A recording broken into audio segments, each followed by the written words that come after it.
Bismillahirrahmanirrahim. Alhamdulillahilladzi arsala rasulahu bil huda wa dinil haq liyudhhirahu ala dini kulli kafabillahi syahida. Asyhadu an la ilaha illallah wa asyhadu anna Muhammadan abduhu wa rasuluh. Alhamdulillah pada kesempatan yang mulia ini pada bulan Ramadan kami dari FDK Channel menyajikan Sarmada, sajian ringan Ramadan. Alhamdulillah pada kesempatan ini saya insya Allah akan memandu seorang pakar zakat, seorang pakar manajemen, yaitu saya sapa dulu. Assalamualaikum Pak Ustadz. Waalaikumsalam Pak Haji Dede. Terima kasih. Baik, FDK Channel narasumber ini Pak Ustadz Arif Rahman, yang insya Allah beliau akan menyampaikan topik bahasan mengenai manajemen pemberdayaan zakat. Sebelum beliau memaparkan berbagai hal terkait tentang zakat, beliau ini adalah seorang ketua jurusan yang ada di Fakultas Dakwah, yaitu jurusan manajemen dakwah. Dan juga beliau adalah kandidat doktor pada ilmu manajemen pendidikan. Insya Allah sebentar lagi beliau akan mendapatkan gelar itu. Amin, insya Allah. Baik para pemirsa FDK Channel, saya akan mencoba menyapa para pemirsa bahwa kajian Sarmada pada bulan Ramadan ini, sajian ringan Ramadan ini telah banyak disampaikan oleh para ustadz sebelumnya. Ini kita kebagian pada di akhir-akhir Ustadz ya, akhir-akhir Ramadan. Mudah-mudahan kita mendapatkan sesuai yang ada dalam ayat Al-Quran, yaitu tujuan dari saum itu adalah la'allakum tattaqun. Mudah-mudahan kita semua FDK Channel juga mendapatkan meraih gelar itu sebagai umat yang takwa atau manusia yang takwa.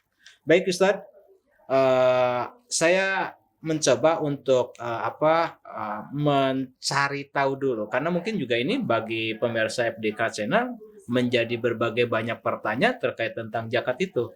Kira-kira nih tentang posisi dan peran zakat hari ini dalam konteks keindonesiaan itu, yang hari ini kondisi pandemi masih merajalela, yang hari ini masih merasa serba sulit persoalan-persoalan ekonomi. Bagaimana nih peran posisi zakat itu? Apakah bisa menjadi solusi bagi persoalan umat? Baik, terima kasih Pak Haji Dede. Alhamdulillah kita bisa bersilaturahmi dalam acara Talkshow Sarmada di FDK ya. Ya. Terkait dengan hari-hari terakhir di bulan suci Ramadan, memang Al-Quran sendiri salah satu penyempurna ibadah puasa adalah dengan zakat gitu ya. Nah, akan tetapi tema yang dibicarakan pada hari ini, bagaimana sebetulnya sih posisi zakat ya, dan terkait dengan kesejahteraan umat. Ini kan bayar zakat, apakah zakat mal, zakat tijarah ataupun zakat fitrah, terutama sebagai penyempurna, itu kan sering kita lakukan. Tapi dalam pandangan masyarakat banyak juga kan menganggap zakat tetap dibayar, tapi umat Islam atau fakir miskin pun kan banyak yang tidak bahkan sekarang itu tadi misalkan zakat itu tidak hanya zakat fitrah, ada zakat mal, ada zakat profesi. Itu bagaimana posisinya? Nah, zakat mal dan zakat profesi yang terbaru itu kan zakat profesi ya, gitu ya. Itu sudah ada ketetapan, bahkan sebagian ulama itu kan wajib dengan zakat profesi itu ya. Dan kalau hitungan secara nominal itu sebetulnya potensinya sangat besar sekali gitu. Nah, inilah sebetulnya yang perlu disampaikan di acara ini sebagai informasi kepada masyarakat. Dan mudah-mudahan dengan zakat ini bisa kalau diberdayakan secara optimal dan baik, itu bisa mengurangi persoalan-persoalan terkait dengan problematika umat yang berkaitan dengan masalah perekonomian. Sebab yang dominan di masyarakat sebetulnya masalah ekonomi, dan zakat harus hadir menjawab persoalan itu tadi. Nah, posisi zakat itu sendiri kan yang pertama itu secara syar'i itu kan sebagai rukun Islam, makanya statusnya adalah maklum minadin bid-darurah. Bahwa memang sebagai bentuk sebagai keislaman seseorang di zakat itu. Karena bagian dari rukun Islam itu. Dan itu menjadi pembeda ya antara umat Islam dan yang mungkin bukan umat Islam adalah salah satunya adalah ada kewajiban zakat ini yang menempel Pantesan begini sebentar saya potong. Ya, boleh. Pantesan saya dilihat di berbagai banyak ayat kata sholat itu, kalau kita lihat tadi sebagai zakat itu dalam rukun Islam, kata sholat itu selalu disandingkan dengan zakat. Seperti misalkan dalam surat Al-Baqarah, waqimu sholat wa atu zakat. Mungkin di situ ya posisinya tadi. Betul. Nah, kalau saya mungkin dalam perspektif manajemen ya agak ditafsirkan harus secara manajerial, itu bagaimana sholat itu menggambarkan seseorang yang berhubungan vertikal dengan Allah. Gitu. Itu dengan sholat. Nah, untuk menggambarkan hubungan horizontalnya dengan manusia itu dengan zakat. Jadi keislaman seorang itu kan vertikalnya Allah itu dengan sholat, sosialnya dengan apa? Itu dengan kewajiban hablum minallah dan hablum minannas itu dengan zakat itu. Kalau bahasa hablum minallah, apa sih aktivitasnya? Itu dengan sholat. Nah, hablum minannas apa aktivitasnya? Yaitu zakat. Di samping ada infak mungkin dan sedekah, tapi zakat menjadi core utama ya dalam pembicaraan ini. Nah, kemudian di samping ayat tadi surat Al-Baqarah, nah ketika dalam tataran implementasi itu kan zakat itu kan sebagai tazkiyat ya, pembersih harta. Pembersih harta, betul. Nah, maksud pembersih harta itu apabila seseorang dalam meningkatkan keimanan seseorang ketika dia mengeluarkan hartanya, itu otomatis harta itu akan bersih. Nah, itu juga mengarahkan kepada kita, karena saya orang manajemen mungkin ya, itu perlu pemikiran ketika zakat setelah sholat bayar zakat, kemudian bagaimana tataran implementasinya. Sebetulnya ada ayat lagi di dalam Al-Quran surat At-Taubah ayat 109 itu ya, yang a'udzubillahi minasyaitonirrajim, yang mengatakan hud min amwalihim shadaqatan tutahhiruhum, kesananya kan. Jadi zakat itu sebetulnya harus diambil. Perintah ya, ayat perintah itu kan fi'il amar ya. Hud bin amwalihim, ambillah dari harta kamu. Nah, di sini memang ini harta siapa? Apakah harta orang kaya atau orang miskin? Memang tidak dibedakan. Ini seluruh umat Islam harus diambil. Oh, jadi dikenai wajib zakat itu tidak hanya yang kaya, yang miskin semuanya ya. Iya, bahkan di sini harus diambil. Nah, cuman kita dalam konteks organisasi harus ada otoritas yang siapa sebetulnya yang mengambil itu. Makanya di sini ada pengelola itu. Nah, di sini ada pendekatan institusional yang jauh lebih baik ketika yang mengambilnya itu adalah sebuah lembaga, apakah BAJ ataupun LAJ, yang tentu ini harus dipayungi bukan saja secara syar'i tapi secara aturan-aturan negara gitu. Nah, itu yang sebagai fungsi pembersih. Nah, pembersihnya itu memang ditegaskan bukan saja dalam surat Al-Baqarah tapi At-Taubah tadi. Kesananya adalah setelah diambil tutahhirukum. Itu untuk mensucikan harta yang menjadi objek ya, di mana harta itu diambil gitu. Nah, kemudian yang ketiga, bahwa zakat juga kan sebagai financial capital gitu. Dalam bahasa agamanya disebut dengan maliyah ijtimaiyah. Nah, ini sebetulnya persoalannya. Karena ini sebagai financial capital, jadi semacam aset gitu, aset yang banyak, aset jam'iyah, aset masyarakat muslim gitu ya. Nah, karena ini asetnya cukup banyak, ini perlu ada langkah-langkah strategis untuk memberdayakannya. Iya. Langkah-langkah strategis itu mulai dari pengumpulan, kemudian pendistribusian sampai pada pemberdayaan. Nah, di sini harus ada pendekatan sisi ekonomi yang memang perlu dipikirkan bersama oleh kita lah sebagai akademisi ya, apalagi yang bergelut, yang punya concern dalam dunia manajemen zakat ini harus perlu dipikirkan sejauh mana kita memberdayakan masyarakat. Sebab kan maliyah ijtimaiyah itu kan sasarannya kan fakir miskin nanti. Iya, betul. Tapi kan bukan dikonsumtifkan tapi harus diproduktifkan. Jadi bagaimana supaya dia tidak miskin terus kan misalnya. Itu perlunya ada pemberdayaan, ada pendekatan manajerial. Nah, salah satunya adalah dengan optimalisasi kelembagaan zakat yang mengurus. Nih, sekali lagi yang mengurus tentang bagaimana dana-dana zakat diberdayakan. Kalau begitu terkait tentang posisi dan peran zakat ini, kalau misalkan dalam konteks hari ini kan jelas ya secara definitif aturan dasar landasan bahwa ketika zakat itu harus memenuhi syarat dan rukun. Betul. Nah, baru itu bisa dikatakan sebagai zakat. Kalau hari ini konteksnya kan zakat itu bisa ditransfer, Iya. Kalau dulu menggunakan zakat itu harus misalkan harus pakai kurma, harus pakai emas gitu ya. Betul, betul. Kalau hari ini kan bisa ditransfer melalui virtual. Misalnya itu bagaimana? Apakah itu juga mempengaruhi pada posisi dan peran zakat kalau dilihat dari syarat dan rukunnya? Betul.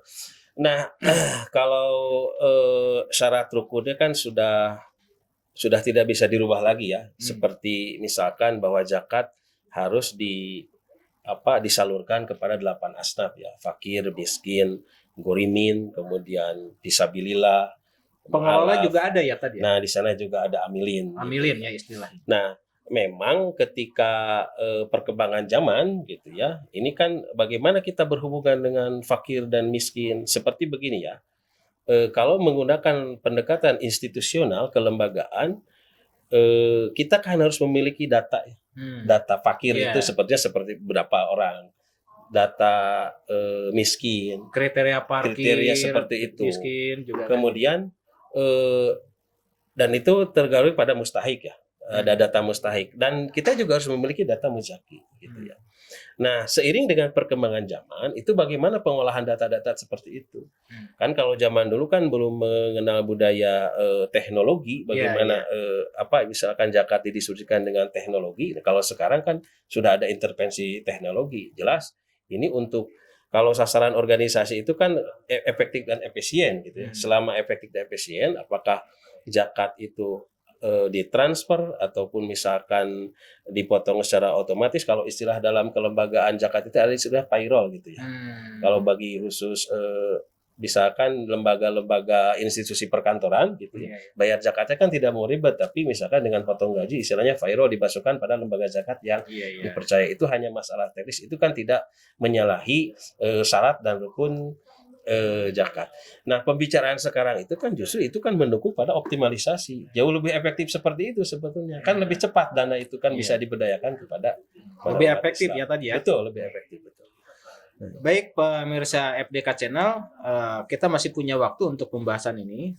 Ini lagi terkait tentang bagaimana sih sebetulnya fungsi dari zakat itu, apakah mampu bisa menjadi menjawab terhadap persoalan-persoalan sosial ekonomi umat untuk zakat ini? Iya. Nah, di sini memang ada beberapa tawaran program ya. Karena saya juga kan sebagai ketua jurusan manajemen dakwah yang di dalamnya ada core mata kuliah manajemen zakat, infak, dan sedekah. Itu kan salah satu persoalan yang perlu diedukasi kepada masyarakat adalah persoalan ini. Apa saja? Misalkan begini ya. Yang pertama, terkait dengan paradigma konsumtif ke produktif. Gitu ya. Selama ini kan zakat, terutama apalagi zakat fitrah itu kan sifatnya konsumtif, dibagikan sudah habis, tidak terkontrol. Setelah dia menerima zakat sudah selesai kan, secara syar'i gugur saja kewajibannya. Tapi kan karena tadi bahwa secara sosioekonomi zakat, bahwa zakat harus punya dampak sosial sebetulnya, kesalahan sosial, harusnya dari zakat itu kan terukur apakah dia masih mustahik atau tidak. Atau paling ada tidak perubahannya ada perubahannya dari mustahik ke mujaki minimal kan gitu ya. Nah, pada zaman apalagi kalau kita bercermin pada zaman Nabi, zakat itu kan cuma 1 kali saja diberikan.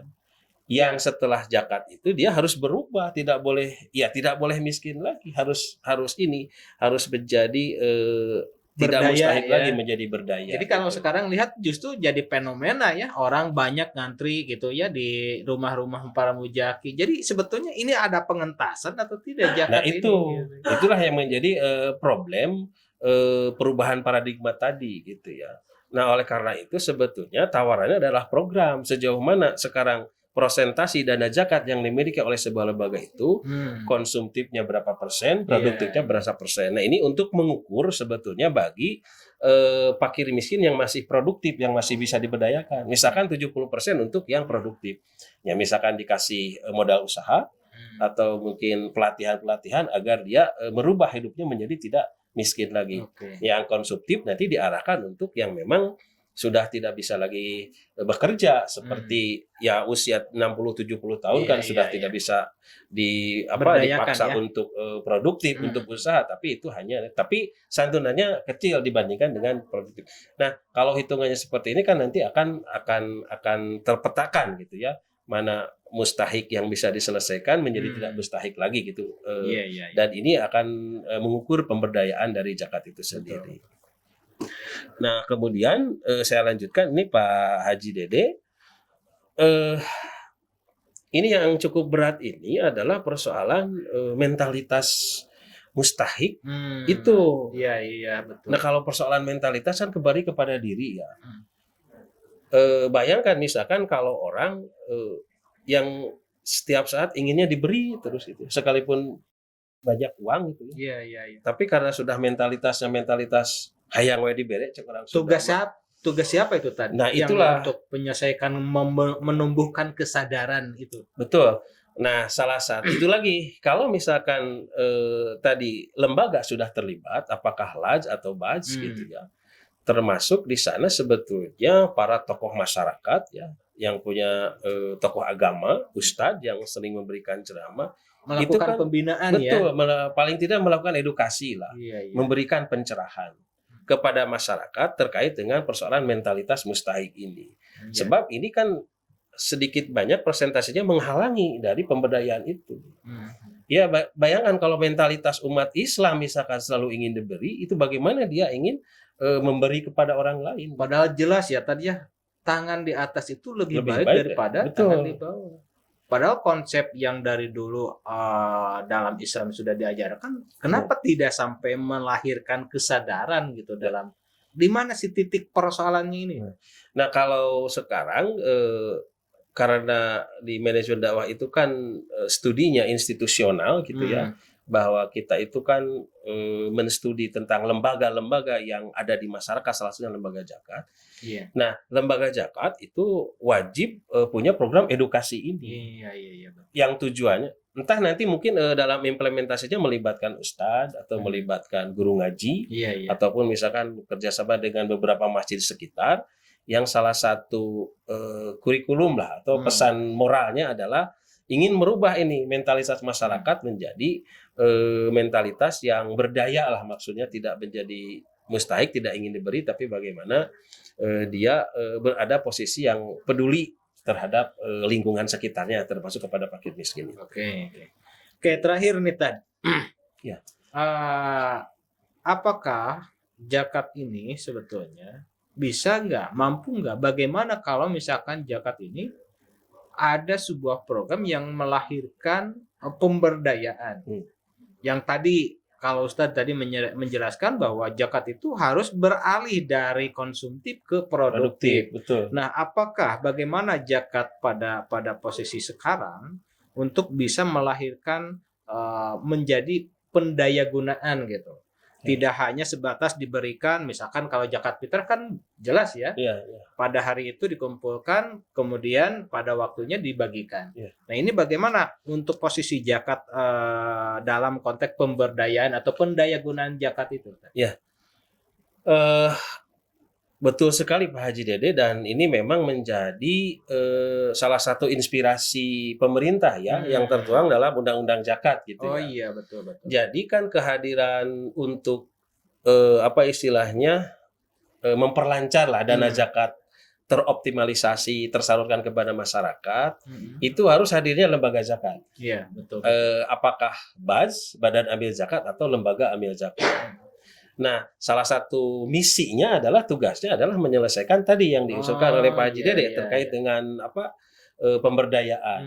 Nah, oleh karena itu minimal lembaga zakat yang beroperasional, yang bersentuhan dengan masyarakat itu kan harus punya 3 bidang ya. 3 bidang yang untuk penyangga pemberdayaan tadi, yaitu fundraising, bidang pengumpulan, kemudian ada bidang pendistribusian, kemudian ada bidang pendayagunaan atau pemberdayaan. Bahkan dianjurkan satu bidang tentang kajian SDM. Gitu. Jadi di sini juga aturan sudah mengarahkan ke sana. Jadi lembaga zakat harus menyelesaikan umat, tapi umat tidak boleh dididik untuk konsumtif produktif. Nah, untuk produktifnya diarahkan pada